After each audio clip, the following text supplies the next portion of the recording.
찬양 감사합니다. 오늘 잠언을 기록한 전도서를 기록한 전도서 기자는 본문 1절에서 범사에 기한이 있고 천하만사가 다 때가 있다고 말하고 있습니다. 모든 일에 때가 있다는 것을 말하고 있습니다. 참으로 모든 일에는 때가 있습니다. 하나님께서도 하나님의 때에 일하셨다는 것을 성경을 통해 알 수 있습니다. 갈라디아서 4장 4절과 5절에 기록하기를 때가 참에 하나님이 그 아들을 보내사 여자에게서 나게 하시고 율법 아래 나게 하신 것은 율법 아래에 있는 자들을 속량하시고 우리로 아들의 명분을 얻게 하려 하심이라 말씀하고 있습니다. 사람이 하나님의 말씀과 법을 어기고 범죄하여 타락한 후에 하나님께서는 하나님이 보내실 메시아를 약속하셨습니다. 여자의 몸에서 난 메시아를 통해서 우리를 죄에서 구원하실 것을 약속하셨는데 그 창세기 3장 15절의 약속이 하나님의 때가 되어서 이제 성취되었다는 것을 갈라디아 기자가 말하고 있는 것입니다. 하나님께서 보내기도 했던 여자의 후손을 통해서 하나님의 때가 되어 구원의 약속이 성취되었다는 것을 말하고 있는 것이죠. 왜 하나님께서는 그 긴 역사 속에서 하필이면 2000년 전에 예수님을 이 땅에 보내셨을까요? 그것은 그때가 하나님이 생각하시는 가장 합당한 하나님의 때였기 때문에 그때 예수님을 보내신 것이다 말할 수 있습니다. 마태복음 3장 1절에서 3절 말씀에도 보면 그때에 세례 요한이 이르러 유다 광야에서 전파하여 말하되 회개하라 천국이 가까이 왔느니라 하였으니 그는 선지자 이사야를 통하여 말씀하신 자라. 일컬어되 광야에 외치는 자의 소리가 있어 이르되 너희는 주의 길을 준비하라 그가 오실 길을 곧게 하라 하였느니라 말씀하고 있습니다. 하나님께서 하나님의 때가 되어서 이 땅에 메시아가 올 때 그 길을 예비하기 위한 선지자를 보낼 것이다 라고 미리 말씀하셨는데 오늘 마태복음 3장 1절에서 그 때가 되었을 때 세례 요한이 하나님의 때가 이른 줄 알고 나와서 회개의 복음을 전하여 주님의 길을 예배했던 것을 말하고 있습니다. 또한 예수님께서도 사람들에게 자신을 드러낼 때가 되었을 때에 세례 요한에게 나와서 세례 받는 것으로 예수님의 공생의 일을 시작하셨습니다. 마태복음 3장 13절에 그 일을 이렇게 기록합니다.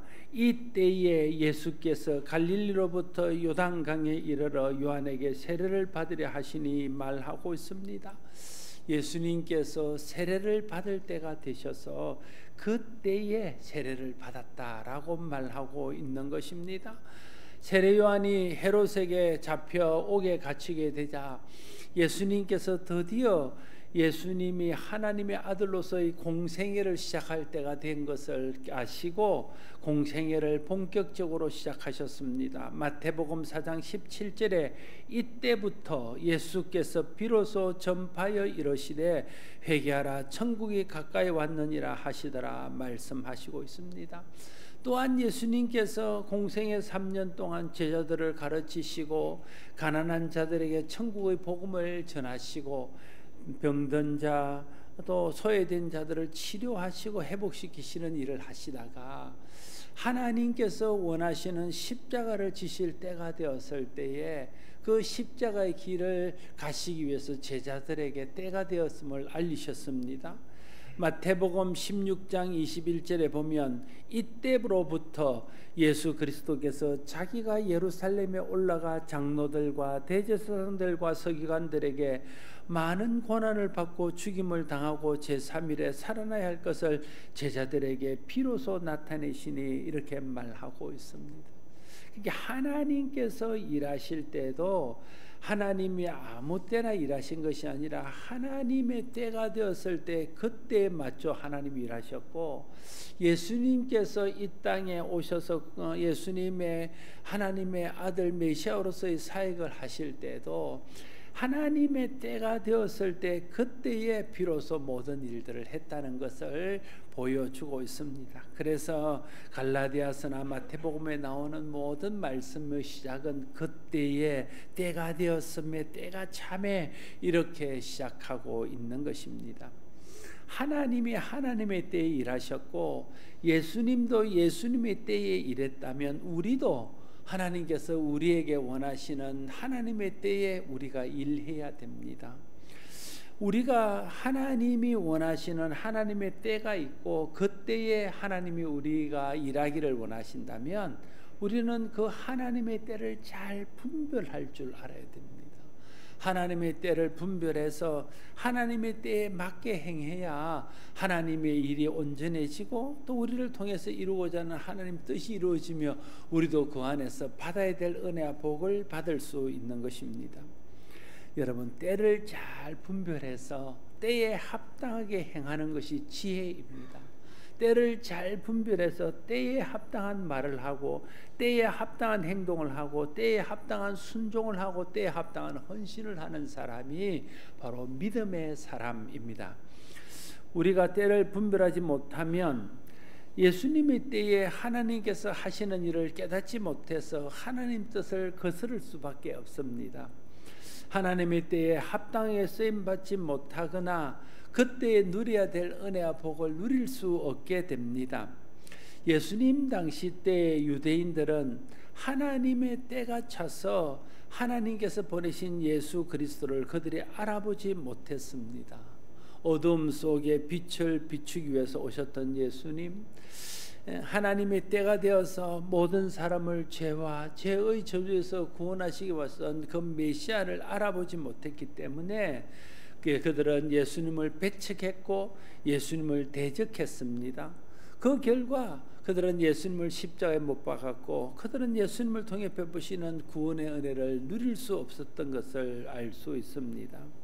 때를 분별하지 못하면 때에 합당한 일을 하지 못하고 때에 합당한 일을 하지 못하면 그것이 하나님을 거스르고 자기 자신에게도 해가 되고 공동체에도 해를 입힌다는 사실을 우리는 예수님 당시 유대인들 바리새인들을 통해서 충분하게 교훈받을 수 있습니다. 때를 분별해야 됩니다. 여러분, 어떻게 하나님의 때를 분별할 수 있을까요? 지금이 무엇을 해야 될 때인지, 내가 지금은 일해야 될 때인지, 기다려야 될 때인지, 지금은 기도해야 될 때인지, 지금은 행동해야 될 때인지, 우리가 그 때를 어떻게 구별할 수 있냐는 거예요. 지금이 하나님의 때인지 아니면 하나님 때를 더 기다려야 되는지를 우리가 어떻게 알 수 있냐는 거예요. 하나님의 때를 분별할 수 있는 것은 아주 기본적인 신앙생활에 있습니다. 첫 번째는 하나님의 때는 말씀을 통해서 분별할 수 있습니다. 모든 성경은 하나님의 감동으로 기록된 것이기 때문에 그 하나님의 말씀을 진지하게 읽고 묵상하면, 하나님 말씀을 듣고 깊이 깨달으면 하나님의 뜻을 깨달을 뿐 아니라 하나님의 때를 깨달아 알 수 있습니다. 또 우리가 하나님의 때를 깨달을 수 있는 것은 기도할 때입니다. 기도는 하나님과의 대화이고 하나님과 영적으로 교제하는 것입니다. 하나님 앞에 기도하면서 하나님과 대화하고 하나님과 영적으로 깊이 교제하면 그곳에서 하나님의 때와 하나님의 뜻을 분별할 수 있는 지혜를 얻을 수 있습니다. 특별히 성령 충만하면 하나님 때를 분별할 수 있는 지혜가 생깁니다. 성령은 하나님의 영이시고 그리스도의 영이시고 진리의 영이시기 때문에 하나님의 성령이 충만하게 될 때에 하나님의 때를 분별하고 하나님의 때가 어떤 때인지, 지금이 무엇을 해야 될 때인지를 분별하는 지혜가 생길 수 있다 하는 것입니다. 저와 여러분이 늘 말씀을 진지하게 읽고 듣고 묵상하고 하나님 앞에서 하나님의 뜻을 알고 하나님 때를 알기 위해서 기도하고 성령 충만을 구하고 성령의 충만을 유지해서 하나님의 때를 잘 분별해서 하나님의 때에 합당한 일을 하는 우리 모두가 될 수 있기를 바랍니다. 그러나 하나님의 때가 지금이 아니고 하나님 때를 기다려야 될 때가 있습니다. 그러면 하나님의 때를 기다려야 된 때인 것을 분별했다면 하나님의 때를 기다리는 지혜가 있어야 됩니다. 때로는 하나님의 때가 우리의 때, 우리가 생각하는 때와 다를 수 있습니다. 하나님의 때가 우리가 생각하는 것보다 더디다고 생각할 때가 있습니다. 그때에 하나님의 때를 기다리지 못하고 많은 사람들은 자기의 생각대로 자기의 때에 일합니다. 그래서 하나님의 뜻을 이루지 못하고 자신에게 주어진 사명과 그를 통해 이루고자 하는 이 하나님의 일도 그르치는 때가 너무나 많습니다. 아브라함이 75세에 하나님의 부르심을 받습니다. 하나님께서 아브라함이 하나님의 부르심에 믿음으로 응답하고 순종하는 것을 보시고 아브라함이 약속하십니다. 네 자손을 하늘의 별과 같이 바다의 모래같이 많게 할 것이고 그들을 통해서 천하 만민이 복을 받게 할 것이다. 너는 복이 될 것이다. 이렇게 하나님께서 아브라함에게 약속했습니다. 근데 그 말씀에 보면 아브라함이 그 하나님의 말씀을 믿음에 하나님께서 그것을 그의 의로 여기셨다 이렇게 말하잖아요. 하나님의 말씀을 믿었습니다. 그래서 기다립니다. 몇 년을 기다립니까? 10년을 기다렸습니다. 75세의 약속을 받고 85세가 되었는데도 하나님이 그 약속을 이루어주지 않습니다. 하나님의 때가 아직 되었지 못했지만 아브라함과 사라가 생각할 때는 지금이 마지막 때라고 생각이 되는 거예요. 사람이 그래도 자식을 낳으려면 이 이상은 더 지나면 자식을 낳을 수 있는 가능성이 없고 지금이 마지노선이라는 생각을 해서 아브라함과 사라가 의논해서 젊은 하갈을 통해서 아들을 낳아야 되겠다. 하나님의 뜻이 그게 있나 보다. 그래서 하갈을 통해서 이스마엘을 낳지 않습니까? 하나님의 때가 아직 이르지 못했지만 그들의 생각에 하나님의 때가 지금이라고 생각해서 자기의 때를 하나님 때로 착각하고 그때 이스마엘을 낳는 실수를 범하게 됩니다. 그 결과는 무엇입니까? 하나님께서 15년 동안 아브라함에게 나타나지 않습니다. 말씀하지 않습니다. 아브라함에게 어떤 지시도 어떤 것도 하지 않습니다. 그러니까 15년 아브라함은 하나님 없이 사는 혹독한 시련을 훈련을 겪게 됩니다. 그리고 그렇게 태어난 이스마엘과 나중에 태어난 이삭의 후손들이 지금까지도 싸우고 있는, 지금까지도 분쟁하는 그 분쟁의 씨가 남게 되었다 하는 것입니다. 하나님의 때까지 기다릴 줄 알아야 됩니다. 여러분, 하나님의 때까지 기다리려면 어떻게 해야 될까요? 첫째는 하나님의 때를 잘 분별을 해야 되고, 그게 이제 기본적으로 첫 번째 하는 일이고, 하나님 때를 분별했다면 우리 생각 속에 믿음이 있어야 돼요. 하나님은 하나님의 때에 이루실 좋은 계획을 가지고 계십니다. 여러분, 그걸 믿으셔야 돼요. 하나님은 하나님의 때에 이루실 좋은 계획을 가지고 계십니다.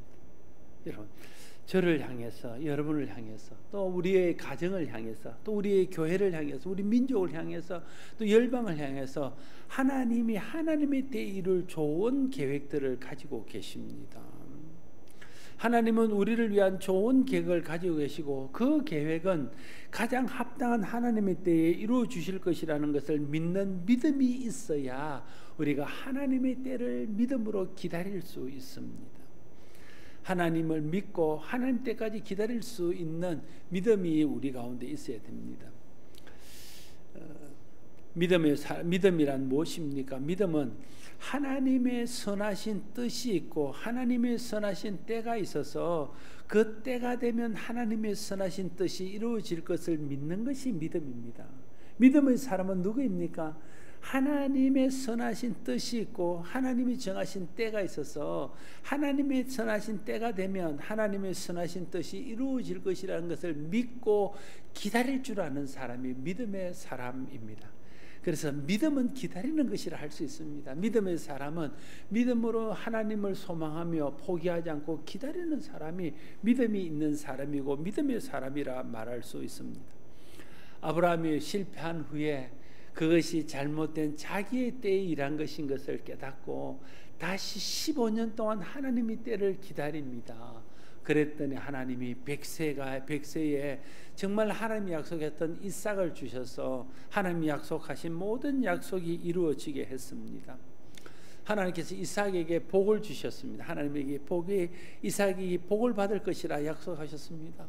그런데 이삭은 일생 동안 살아가면서 복을 받지만 좀 복이 될 만하면 그 땅에 사는 사람들이 와서 그것을 뺏어가 버리고, 또 복을 받을 만한 곳에 와서 장막을 치고 그곳에서 농사를 해서 좀 번성할 만하면 블레셋 사람들이 와서 우리 땅이라 그러면 그 땅에서 쫓아내버리고, 그런 인생들을 수없이 반복하게 됩니다. 그런데 이삭은 아버지 아브라함을 통해서 자기에게 하나님이 하신 그 약속이 이루어질 것을 믿고 하나님 때를 기다리는 거예요. 그랬더니 성경에 기록하기를 마침내 하나님께서 이삭을 거부가 되게 하셨다, 이렇게 말하잖아요. 마침내 거부가 되게 하셨다는 것은 마침내 하나님의 때가 이르고, 그 하나님 때가 이르렀을 때 사람의 방해를 받지 않는 하나님의 복이 오롯이 이삭에게 임했다는 것을 말씀하고 있습니다. 하나님께서 야곱의 외삼촌 집으로 갈 때에 그 베델에서 약속을 하십니다. 네가 복을 주고 또 네가 고향에 돌아와서 평안을 살 것이다. 그러나 그 외삼촌 집에 살 때에 그 외삼촌의 불의함 속에서 언제 고향에 돌아올 수 있을지, 언제 하나님이 약속한 복을 받을지 기약할 수 없는 세월이, 그 20년 동안 세월이 흐르는 겁니다. 그러나 야곱은 하나님의 약속을 믿고 기다립니다. 하나님이 약속하셨기에 하나님의 약속이 하나님의 때가 되면 이루어질 것을 믿고 기다렸더니, 하나님의 때가 이름에 하나님께서 그 외삼촌 집에서 불의하지 않고 정당한 방법으로 자기의 그동안 받지 못했던 모든 품삯들을 한꺼번에 다 받을 수 있도록 하나님께서 복을 주셨고, 또 하나님의 인도하심 속에서 자기 고향으로 돌아오게 하셨으며, 그 후손들이 이스라엘 12지파의 조상이 되게 하는 그런 은혜를 누리게 하셨다는 것입니다. 요셉이 형들에게 팔려 억울하게 노예가 되고, 또 보디발의 아내에게 모함을 받아서 억울하게 옥살이를 했습니다.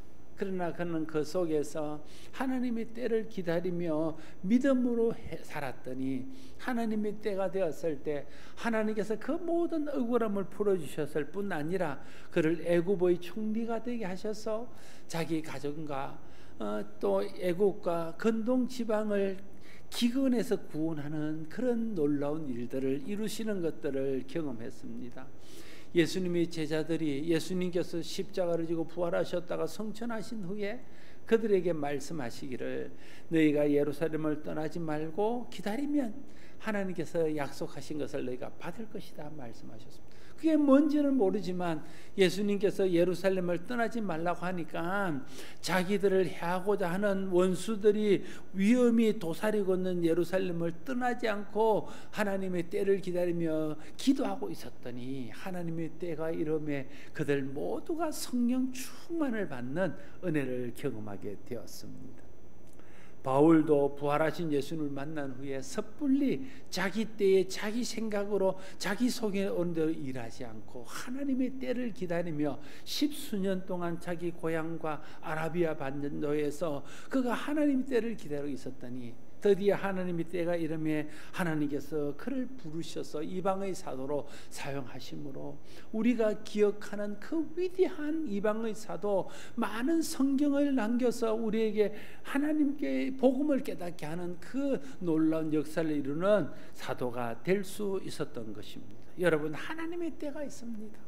하나님의 때를 분별하고 하나님의 때를 기다려야 됩니다. 그러면 하나님의 때에 하나님께서 우리를 통해서 일하십니다. 하나님의 때에 하나님이 준비하신 것들을 우리에게 이루게 하십니다.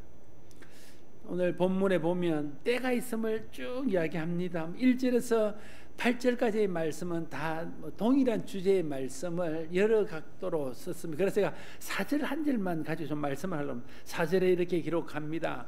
울 때가 있고 웃을 때가 있으며 슬퍼할 때가 있고 춤출 때가 있으며 말하고 있습니다. 때를 분별할 줄 아는 사람은 울 때가 있지만 웃을 때가 있다는 것을 압니다.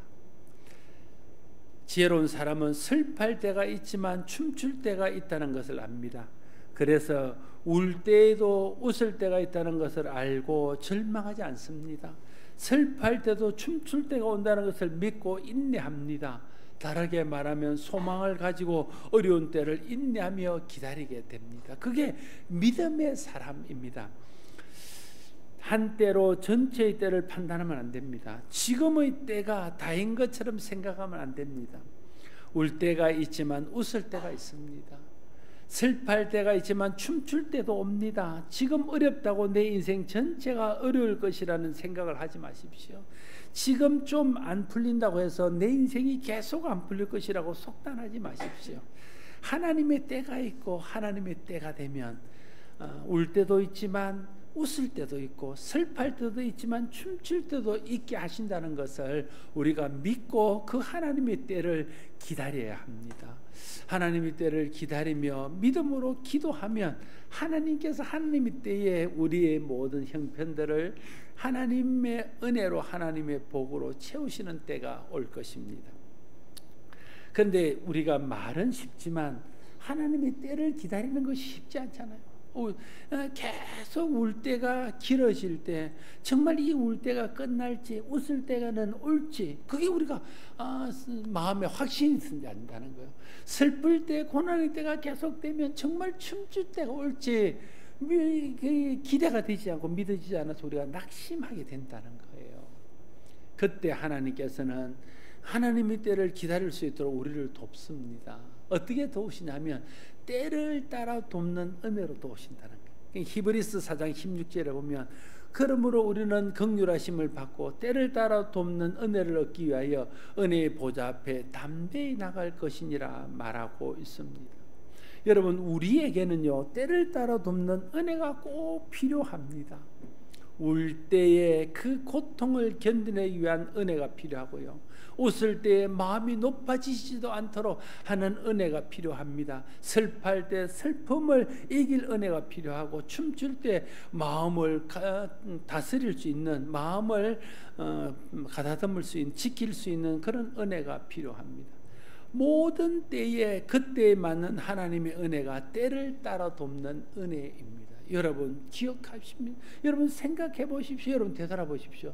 여러분이 울 때를 어떻게 지내봤습니까? 정말 내가 울 때에 하나님의 때를 따라 돕는 은혜가 없었더라면 아마 낙심하고 실족해서 우리가 어쩌면 이 자리에 없을 수도 있을 것입니다. 우리가 기뻐할 때 어떻게 교만하지 않고 세상을 따라가지 않고 믿음을 지키며 마음을 지킬 수 있었습니까? 그때에 돕는 하나님의 은혜가 있었기에 그것이 하나님의 도우심이고 하나님의 은혜인 줄 알아서 감사하며 마음을 지키며 믿음의 자리를 떠나지 않을 수 있었던 것 아닙니까? 하나님의 때를 따라 돕는 은혜가 있었기에 오늘 우리가 여기에 있는 것입니다. 그래서 사도 바울은 고백하기를 내가 나된 것이 하나님의 은혜라. 하나님의 은혜. 그때마다 하나님께서 베풀으신 그 은혜, 그때마다 이길 수 있고 견딜 수 있고 지날 수 있고 마음을 지킬 수 있고 신앙을 지킬 수 있도록 하셨던 그 때를 따라 돕는 은혜가 있었기에 우리가 그 모든 때들을 은혜의 때로 만들 수 있게 된다 하는 것입니다. 이 은혜의 때를 사모하며 이 은혜를 받기 위해 은혜의 보좌 앞에 담대히 나아가라고 주님은 말씀하고 있습니다. 여러분, 은혜의 모든 때에 베푸시는 은혜가 있다면 그 은혜를 받기 위해서 하나님 앞에 나가서 기도해야 됩니다. 그러면 하나님께서 모든 때에 필요한 은혜를 주십니다. 그 은혜가 고난을 이기게 하고 그 은혜가 형통할 때 교만하지 않고 마음을 지키게 합니다. 그래서 은혜, 때를 따라 돕는 하나님의 은혜를 우리가 받게 되어지면 우리의 살아가는 모든 때가 은혜의 때가 되는 거예요. 근데 하나님의 때를 따라 돕는 은혜를 우리가 받지 못하면 모든 때가 그냥 자기의 때고 고난의 때고 그냥 교만의 때인 거죠. 그러나 때를 따라 돕는 은혜를 구하고 하나님의 때를 따라 돕는 은혜를 받으면 내가 좋은 때든 나쁜 때든 힘들 때든 기뻐할 때든 그 모든 때가 하나님의 은혜의 때가 된다는 것을 우리가 알아야 되는 거죠. 그래서 내 인생의 모든 때가, 내 인생의 모든 순간이 은혜의 때가 되게 하기를 바라면 우리가 은혜의 보좌 앞에 때를 따라 돕는 하나님 은혜를 구하며 기도해야 된다는 거예요. 매 순간이 은혜가 필요한 때입니다. 한순간도 은혜가 필요치 않는 순간은 없습니다. 여러분, 한순간도 우리에게 하나님의 은혜가 필요치 없는 순간은 없습니다. 매 순간이 하나님의 은혜가 필요합니다. 그러므로 항상 때를 따라 돕는 은혜를 얻기 위해서 은혜의 보좌에 나가야 합니다. 그것을 다르게 말하면 쉬지 말고 기도해야 됩니다. 사랑하는 성도 여러분, 모든 일에는 때가 있습니다. 우리는 그 때를 잘 분별해야 됩니다. 때를 분별하여 때에 합당하게 행해야 됩니다. 그래야 모든 때가 하나님께 영광이 되고 교회의 덕을 세웁니다. 이웃과 형제들에게 유익이 됩니다. 우리도 하나님의 은혜와 복을 누릴 수 있습니다. 때를 분별하게 하는 것은 말씀과 기도와 성령입니다. 여러분, 늘 말씀을 가까이 하시고 기도에 힘쓰시며 성령 충만을 구하십시오. 하나님의 때를 분별하며 하나님 때에 합당하게 행할 수 있도록 하나님께서 우리에게 지혜를 주실 것입니다. 때를 분별하여 하나님의 때가 아직은 이르지 않았다는 것을 우리가 깨닫게 되면 믿음으로 하나님의 때를 기다리십시오. 하나님의 때에 하나님께서 우리를 위해서 좋은 것을 예비하고 있다는 것을 믿고 그 하나님의 때를 기다리십시오. 그러면 때를 따라 돕는 하나님의 은혜를 베풀어 주셔서 그 때가 이를 때까지도 모든 때를 하나님의 은혜의 때로 누리게 될 것입니다. 여러분, 우리가 자녀들을 양육하면 그때마다 그 아이에게 필요한 은혜가 있잖아요. 젖먹이 아이에는 젖을 먹이며 오늘 오롯이 그를 돌봐야 되는 그런 때가 있고, 또 좀 크면 이유식을 먹여야 될 때가 있고, 그보다 좀 더 크면 밥을 먹이고, 그보다 더 크면 유치원을 보내고 학교를 보내야 될 그 때가 있다네요. 그 때에 합당하게 부모가 기억했다가 그 때에 합당하게 도와주는 것 아닙니까? 그래서 그 아이들이 온전하게 자라가는 것 아닙니까? 하나님의 계획 속에는 우리 인생에 대한 계획이 그렇다는 거예요. 하나님은 우리의 때를 따라 돕는 은혜로 그때마다 하나님의 계획이 있고 하나님의 도우심, 하나님이 필요한 뜻이 있다는 거예요. 그래서 하나님은 그때에 합당하게 우리를 도우시는데, 우리는 너무 멀리 있는 그것만 자꾸만 바라보고 그때마다 도우는 하나님의 은혜에 대해서 우리가 무감각하고 자꾸만 내 때에 내가 일하고자 함으로 합당한 하나님의 은혜가 내 일생 동안 계속 반복되지 못하게 되는 그런 원인을 제공하게 된다는 거예요. 하나님의 때가 있고 하나님의 때가 되면 하나님 좋은 건 예비하셨다가 내게 그때에 주실 것이라는 것을 믿고 때를 따라 돕는 하나님의 은혜를 구하고 그때 베푸신 하나님에 감사하고 만족하면서 살아갈 수 있는 저와 여러분 되시기를 바랍니다. 그러면 때를 따라 돕는 하나님의 은혜 안에서 우리의 모든 순간이 은혜의 순간이 되고, 지금은 힘들고 지금은 어려울 때라도, 지금은 울 때고 지금은 슬퍼할 때일지라도 하나님께서 예배하신 웃을 때가 오고 기뻐할 때가 오고 춤출 때가 올 것입니다. 그때를 바라보면서 믿음으로 인내하고 하나님 주신 은혜 안에서 믿음으로 기다려서 하나님이 준비하신 좋은 때를 맞이하는 저와 여러분 모두가 될 수 있기를 바랍니다. 기도하겠습니다. 아버지 하나님, 하나님의 때가 있습니다. 지금이 다가 아니고 또 울 때가 있다면 웃을 때도 오고 슬플 때가 있다면 춤출 때도 반드시 온다는 것을 믿습니다. 우리가 그 때를 기다리며 때를 따라 돕는 은혜를 구하여 모든 때가 하나님의 때가 되고 모든 때가 은혜의 때가 될 수 있도록 도와주시옵소서. 지금의 때가 힘들고 어려울지라도 하나님께서 예비한 때가 오면 하나님 주시는 복과 은혜를 누리게 될 줄로 믿습니다. 그 하나님의 때를 믿고 하나님이 우리를 위해서 좋은 건 예배하셨다는 것을 기억하면서 우리의 모든 때들을 잘 인내하며 소망 중에 승리하는 우리 모두가 되게 하여 주시옵소서. 예수님 이름으로 기도드리옵나이다. 아멘.